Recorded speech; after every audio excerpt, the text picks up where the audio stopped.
નમસ્કાર, આપ જોઈ રહ્યા છો નિર્ભય ન્યૂઝ અને આપની સાથે હું છું કરણ। ચેતર વસાવાના સરેન્ડર કર્યા બાદ હવે આમ આદમી પાર્ટીના રાષ્ટ્રીય સંયોજક અરવિંદ કેજરીવાલ અને પંજાબના મુખ્યમંત્રી ભગવંત માન નેત્રંગ ખાતે આવવાના છે। તેમનું આ નેત્રંગ ખાતે આવવાનું મુખ્ય કારણ એક તો ચેતર વસાવાને સમર્થન આપવું અને બીજું લોકસભાની ચૂંટણી આવી રહી છે તે માટે છે। ત્યારે મહત્વની વાત તો એ છે કે આ બધા સમર્થનથી જે મનસુખ વસાવા છે તે બોખલાઈ ગયા છે।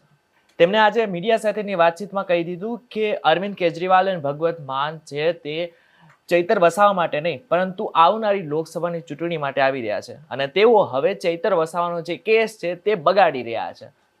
અને તેમણે ત્યાં સુધી કહી દીધું કે હવે જે આ લોક સમર્થન છે અને શક્તિ પ્રદર્શન છે તે અહીંયા નહીં પરંતુ જ્યાં મનીષ સિસોદિયા જેવા મંત્રીઓની જ્યાં ધરપકડ થઈ છે ત્યાં કરવું જોઈએ। તેમણે આગળ શું કહ્યું છે તે એકવાર સાંભળી લો। નેત્રંગ મુકામે આમ આદમી પાર્ટીના દિલ્હીના મુખ્યમંત્રી માનનીય અરવિંદ કેજરીવાલા તથા પંજાબના મુખ્યમંત્રી એ નેત્રંગની એક સભામાં આવી રહ્યા છે। અહીંયા આવવાનો એક જ ઉદ્દેશ્ય છે કે ડેડિયાપાડાના ધારાસભ્ય માનનીય ચૈતરભાઈ વસાવા ફોરેસ્ટના કાયદાને લઈને જમીન ખેડાણના કારણે તેઓ આજે જેલમાં છે। એક સ્વાભાવિક છે કે કોઈ પણ વ્યક્તિ જેલમાં હોય એટલે એને છોડાવવા માટે ટોટલી કાયદાકીય પ્રક્રિયા કરવી પડે। કોર્ટના રાહે એને છોડાવવા માટે જે પણ કંઈ પ્રયત્નો કરવા હોય એ કરવા પડે, પણ એ નથી કરતા અને એક શક્તિ પ્રદર્શન કરે છે ચૈતરભાઈ વસાવાના સમર્થનમાં। એટલે આખો કાર્યક્રમ એ આખો પોલિટિકલી છે। આગામી લોકસભાની ચૂંટણીને ધ્યાનમાં રાખીને આખા ગુજરાતમાં ટ્રાઇબલ વિસ્તારમાં કંઈક કાઠું કાઢીએ એ ઉદ્દેશ્ય સાથે એક પ્રચારના ઉદ્દેશ્ય સાથે જ એ આજે ગુજરાતમાં નેત્રંગ મુકામે આવી રહ્યા છે।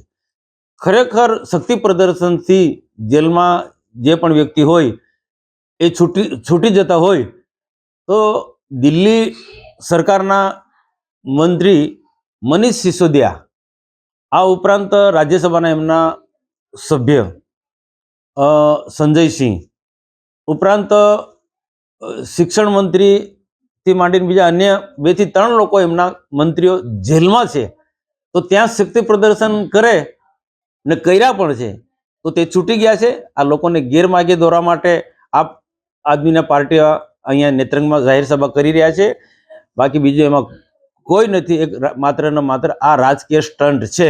એ વાત સાચી છે કે વિધાનસભાની ચૂંટણી વખતે લોકોમાં એક પ્રકારનું એમને વાતાવરણ બન્યું કે આ વખતે ગુજરાત અમે જીતી જઈશું, મુખ્યમંત્રી આપ પાર્ટીનો બનશે, આપની સરકાર બનશે અથવા તો કોંગ્રેસના સાથે ગઠબંધન કરીને મારી સરકાર બનશે, એ રીતના જોરશોરથી પ્રચાર કર્યો।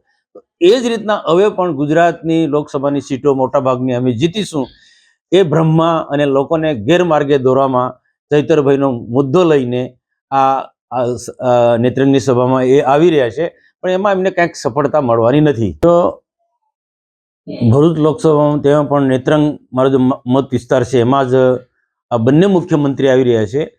તો એના પાછળ એક જ ઉદ્દેશ્ય છે કે આ ભરૂચ એવું સેન્ટર છે કે એના થકી આમ આદમી પાર્ટીનો સરળતાથી ચૈતરના મુદ્દે અમે પ્રચાર કરી શકીએ અને આમ આદમી પાર્ટીને મજબૂત કરી શકીએ, એ જ ઉદ્દેશ્ય છે।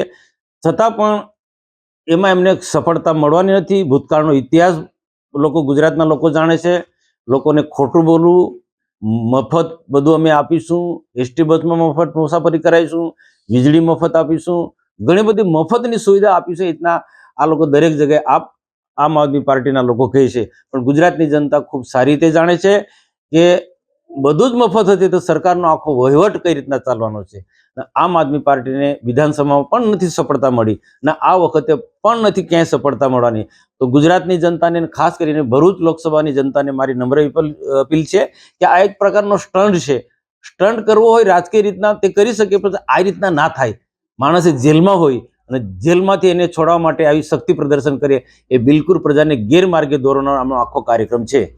તમને મારો રિપોર્ટ કેવો લાગે અમને ચોક્કસથી જણાવજો। જો આ વિડીયો થકી તમને કોઈ માહિતી મળી હોય તો વિડીયોને લાઈક અને શેર જરૂરથી કરજો તથા અમારી ચેનલ નિર્ભય ન્યૂઝને સબસ્ક્રાઇબ કરવાનું ભૂલશો નહીં। આભાર।